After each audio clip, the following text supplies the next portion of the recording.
everyone for joining us once again for the Limitless Leaders Lounge with Leticia. Today we have the wonderful and resilient Martie Smith, who has had an incredible life. If you hear her story, you will be outstanding. Wow. And Martie, let me just first of all say it is an absolute pleasure to have you on the show today. You are an inspiration to many, including myself as well. I know I met you over at it was the Breaking the Ice talk Yes. show, yes, with Dr. Desiree. And when I heard your story, I said, wow, I need to stay connected to this woman because she is a powerhouse, an absolute powerhouse.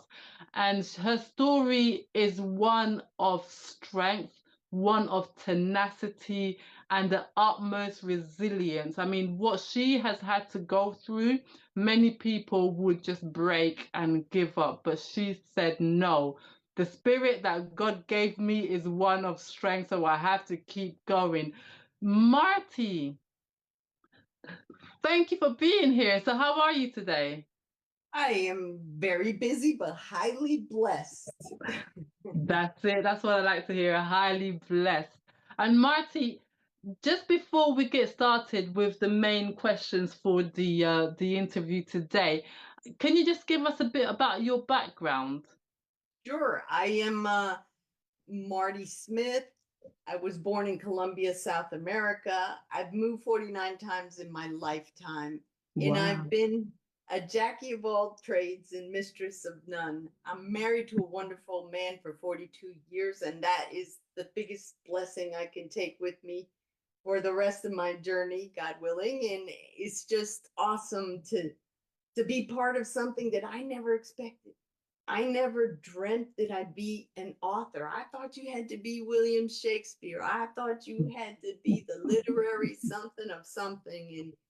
And it was all about just dumping my emotional luggage on a piece of paper and sharing it with the world to prevent anguish and anxiety and all the things that slow us down and block us the ability to love ourselves, the ability Mm, to see and dream, the ability to be creative, the ability to find your passion, your purpose, and your mission. And the pandemic hit, and I decided that a book was the thing for me to attempt. It was free, and I wasn't working, so I wasn't about to keep watching dread on TV. And I said, this is it. This is my chance to tell the world what I'm about, and at the same time maybe teach someone not to freak out, not to think it's the end of their lives, not to give up on their age because they're old.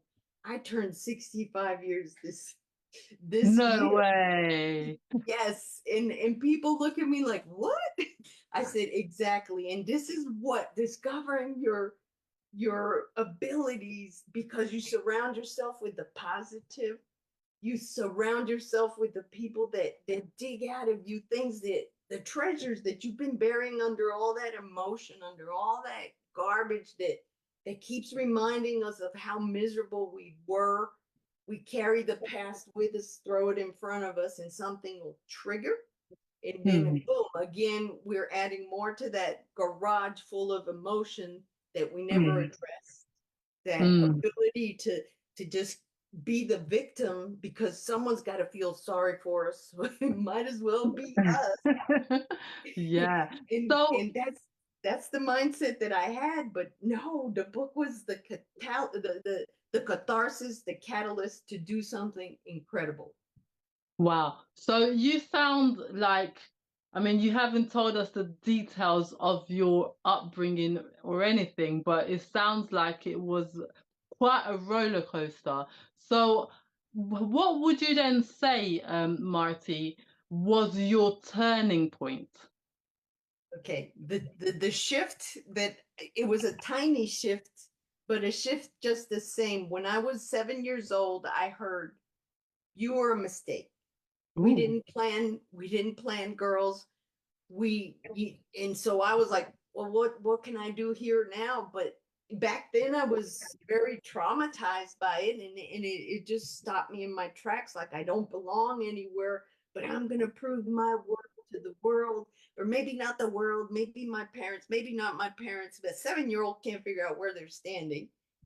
I was going to prove to myself something, that there was something out there that would make me grab a hold of confidence or belief that I was here for a purpose. And praise be to God, I did. And I joined the Air Force, which was a very rebellious thing for a girl from South America to do. I should have the kids.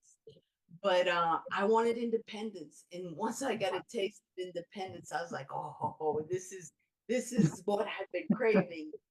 Little by little, I started sorting the tools that God was putting all along, but I had no clue because I felt very misguided by everything I was surrounded, and at the same time, like I wasn't allowed to question. And that critical thinking was always in the behind the scenes, and I would be like, okay, I don't want to raise any hell, but at the same time, I wonder why this and I wonder why that.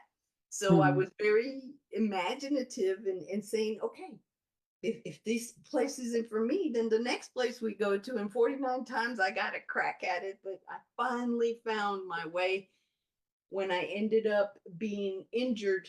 I've had 27 surgeries and I am a living miracle. Oh.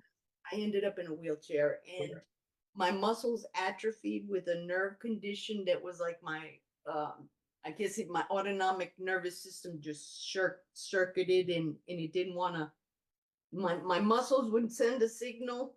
My brain would send the signals to the muscles and the muscles were atrophied. So I ended up very weak and very unable to walk. I'd given up on life. I was under psychiatric care and I just didn't see any purpose. And all that old stuff from the emotions and everything just kept building and building and building to the point where I just hit bottom and I was like, okay, that's it. It's over. Life is over. And all I could ever think of being, if I ever reached old age, if I could be on a motorized wheelchair that would let me climb outside in the mountains. But I Oh my had God. no clue God had something else in store for me. It was a miracle. I got out of the wheelchair. They installed a spine stimulator in my back. And so I'm now part bionic. And I love it because that charging sparked all the fire in me that I had not gotten and take off when I was younger. And all of a sudden, that book, I had the opportunity to choose between this could be a horror story because I had plenty of horror to count, or this could be something that someone can keep from feeling the way that I felt. And I felt it was a calling from God to go with the let's bring hope. Let's bring a legacy of resilience to the world. You have enough experience. I've already given you tens of lessons. It's time for you to share. And that's what I'm doing. And it's everything I've always wanted to be and do and get paid for it. So that's a dream come true. Yeah, yeah. And what would you then say, Martie, is what kept you going through all of those difficulties? My What? faith. My faith, it was Mm, definitely the key in the engine to take off, the ability to see that I was not a mistake, that I was a miracle, that God had given me all these abilities that were buried in the treasure of my emotional luggage, and I couldn't dig them out because all I was focused was on the bad. I was kept adding to the bad and didn't count all the blessings, didn't count that I survived, that I surpassed, that I overcame, that I was bilingual, that I had moved several times and learned about cultures, that I had been able to share experiences that most people don't get to see in their lifetime. I joined the Air Force. That was an experience in and of itself. I ended up flying a simulator in a jet engine, and it was like, wow, what a cool video game. And it was something I should have not done, but it was worth the risk, and it's unforgettable. But it's just those are the kinds of things that when you hold yourself back, you don't get to experience. But I think God was just kind of like teasing me every now and then and say, okay, I'm going to give you this. I went to the medical university. I became a radiation therapist there. This was mind opening and heart wrenching to see the kids that were very terminal, but they had more life than the adults and and all the workers in the hospital, because they'd say, I want to remember a smile. I want to remember somebody happy. What is that feel like to laugh, to enjoy life, even if I'm only here for a little bit? And that just made me realize that what I was complaining about wasn't wasn't a whole lot to worry about, because there's people out there with no limbs that can win Olympics, that can dare to do things that I would be cringing. And it's like God was putting the perspective of what had happened to me as the opportunity to realize that I had sat on both sides of the fence, and now I could share the pros of suffering, the pros of learning lessons from unresolved emotions. And I started taking all these empowering courses. I started reading a whole lot more. And the next thing you know it, 2022 December, I published my first book, Resilience Nourishes the Soul. But prior to that publishing, I had a physical transformation, which helped me build the confidence to say, okay, Martie, you're looking better now. Don't feel so shabby. Go out there and keep going. And so I had the physical change, 70 pounds, 70 inches. That was huge. But I started feeling happy. I started feeling hopeful. I started feeling all kinds of stuff I never felt for a long period of time. And I thought I was dreaming, but it wasn't. Published in December 2022. In January 2023, the first award came, Resilience.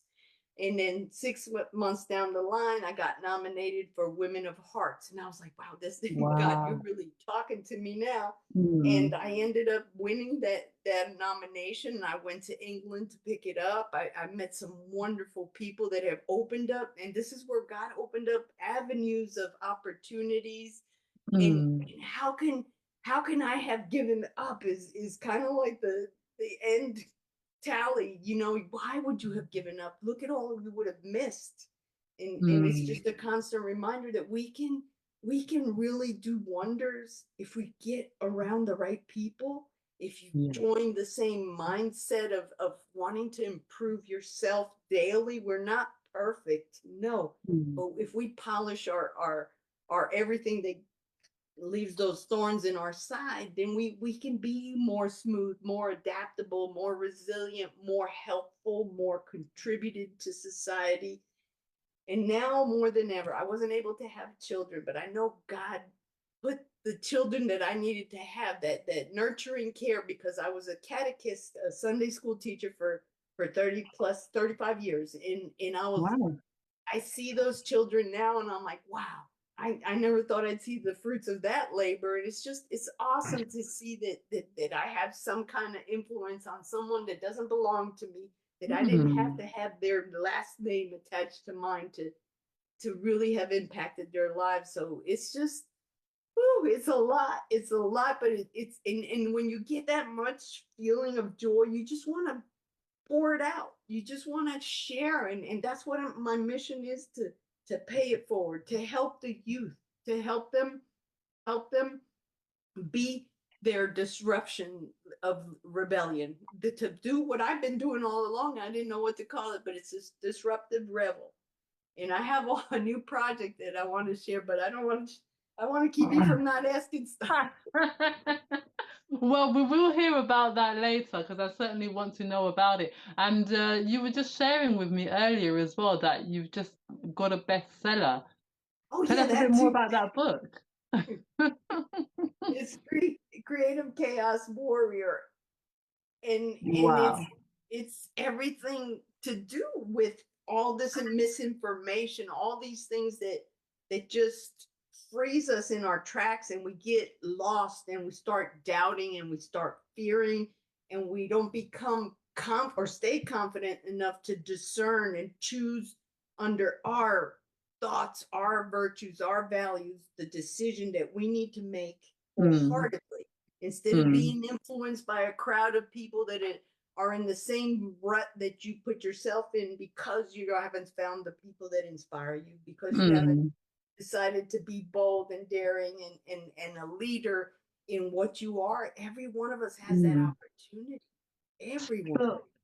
So tell me then, Martie, how can somebody who may be going through quite a tough time, stuck in the what we call the matrix, and they're afraid to really delve into their creativity because they are burdened with the perhaps the 9 to 5 and all the other demands that life may have. How can somebody living like that tap into their creativity and really create something that is meaningful? I mean, you went through quite a, a tumultuous time, and you were able to still be able to tap into your creativity and say, I will not be held back by what I've been through, but instead I will use this to then go and teach and share my story. And now you've created this great um, business that you're doing of training people and also writing your books and sharing your story. How can somebody who is going through a tough time know that they too can be creative? Well, first of all, the thing that helped me or triggered that creative juices flowing, I made a list of my blessings. I made all the things that like I had survived, and then I started focusing on all the things I used to complain about, and I was like, wow, half of these don't apply to me. Half of these have nothing that I can control.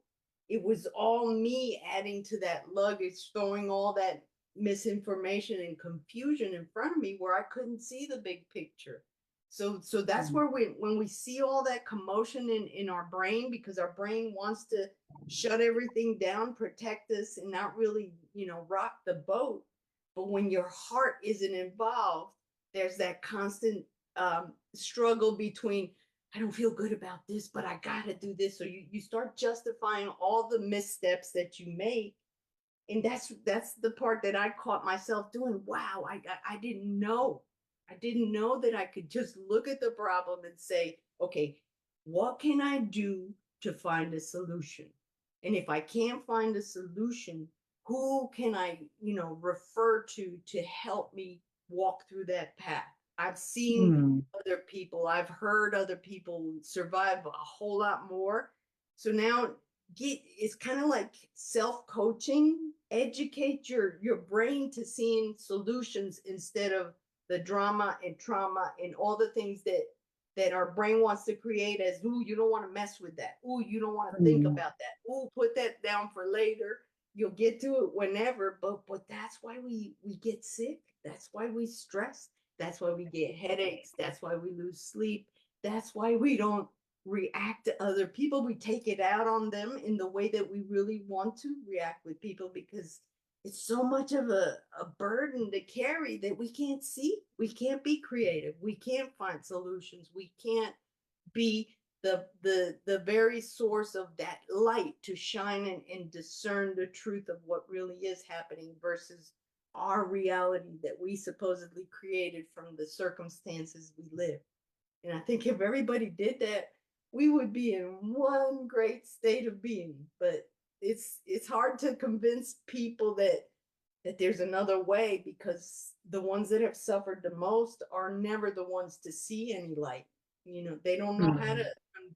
unbury all that. But that's where I say there's help out there. They get out there and at least write down what's going on in your head constantly, all Mm. those reminders that keep stabbing at you in losing part of your life, because you're giving it away to something you can't do nothing but worry, and worry doesn't do a thing for your soul.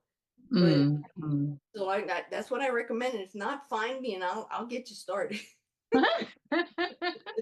I know you mentioned something there about, being around the right people, and you mentioned that there is help out there. So who would you say in your life was the person who really stood by you through all of it? And this is the interesting part, because the teachers, I had never given the teachers any credit whatsoever Mm. for my formation of character, my ability to take challenges like tests and say, okay, I'm focused, I'm gonna pass it. And it was all about scoring, but it didn't, what the problem was, I never applied what I learned as being the Mm. practicality of how to live. And so I say I'm all for education. I'm all for people just, and that's where you have to be very, very filtered of what it is that you stand for and learn on that, not go all over the road and start picking out things that'll confuse you even more. So you have to be very careful of what you look into, but you will find it, because once you start learning about you, you don't put you, and that's another thing. You don't blame the world for what happens to you. You blame yourself for not knowing that you had to assume the responsibility of how we react and how we, engage in whatever happens to us. And that's a huge difference. And that's a huge control factor we have that we don't realize. We usually, are ready to shoot a machine gun at everybody that comes at us with something similar to what we're suffering.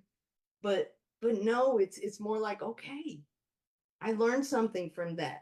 I'm never gonna go down that one-way road and make a U-turn. I'm gonna avoid it. I'm gonna look at it differently. I'm gonna find a different perspective.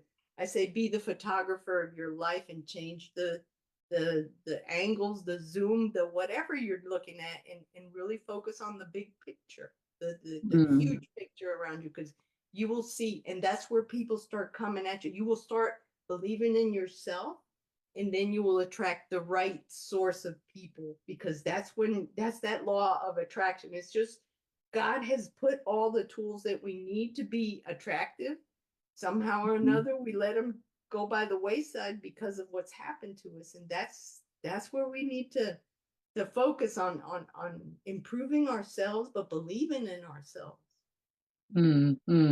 That's absolutely marvelous. So, Martie, tell me then, what kind of legacy would you say you would want to leave on the world?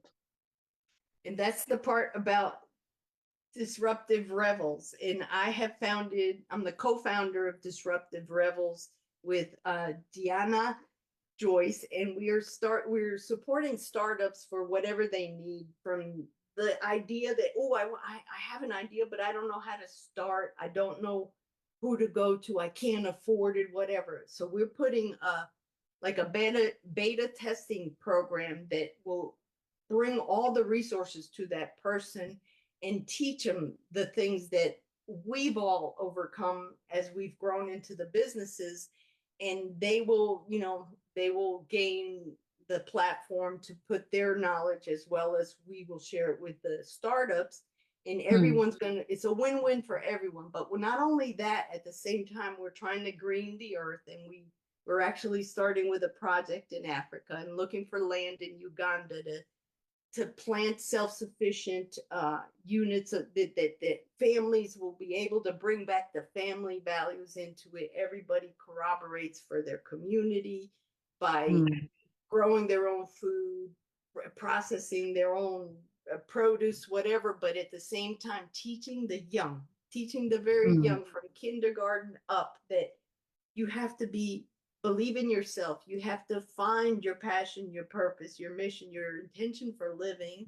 You have to be able to be resilient, to face all those no's that happen along the way, to face all that adversity and learn from those lessons. And if they start practicing as 5 years old, running their lemonade stand or their milk and cookie service, they're going to be awesome leaders in the world. They're going to be the reason why we all want to work together as humanity. We want to improve the world. I say I still have hope, even though it doesn't seem like there's a whole lot of things out there to show us.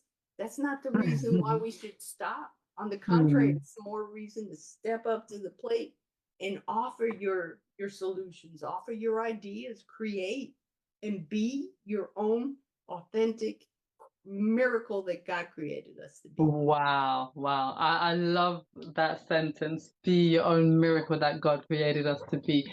You mentioned there about teaching young people to become leaders for themselves. Martie, how would you define a leader, and what attributes do you think that a leader should have?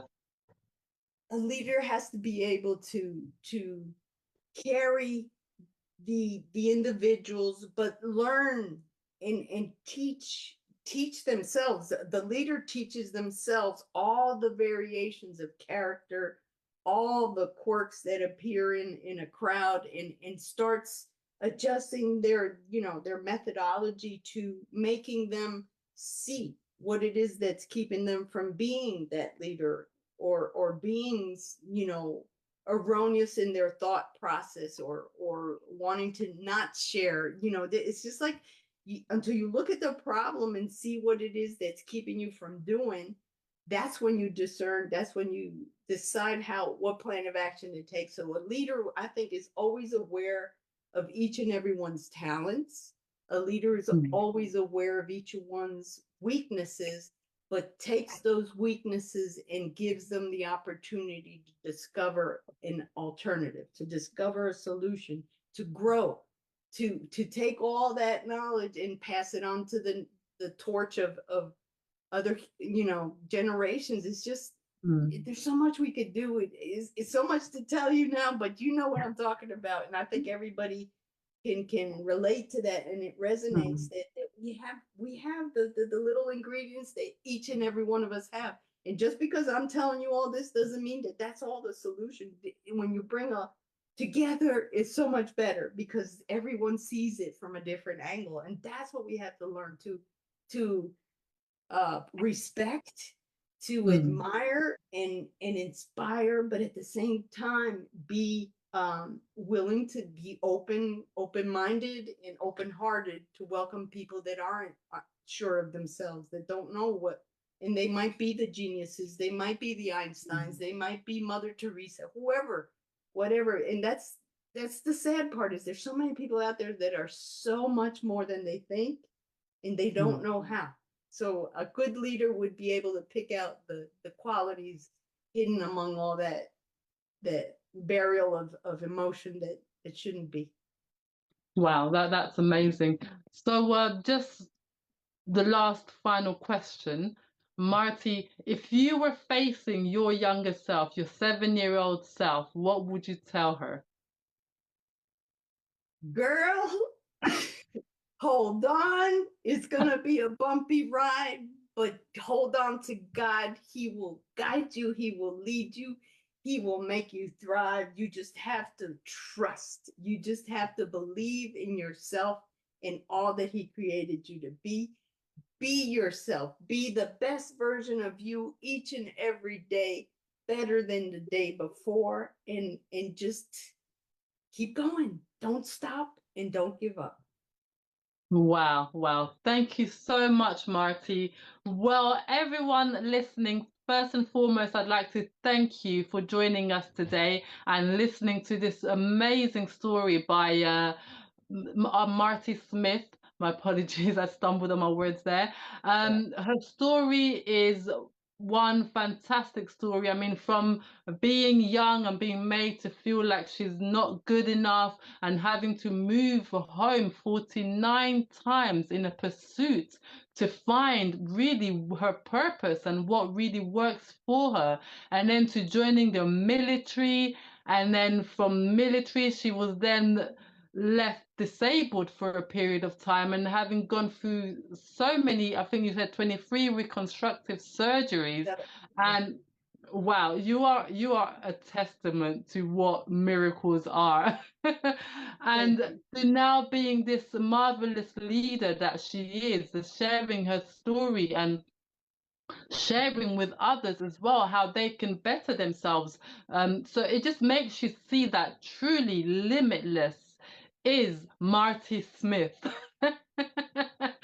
Thank you again for joining us, and we look forward to seeing you next week, where we will have Amanda Alexander all the way from the Caribbean, and she will be sharing us her story of what it takes to be a leader. So stay tuned and keep an eye out next week, same time, Monday at 5 p.m. See you then. Thank you, Letitia. God bless everyone, and thanks for listening. God bless you.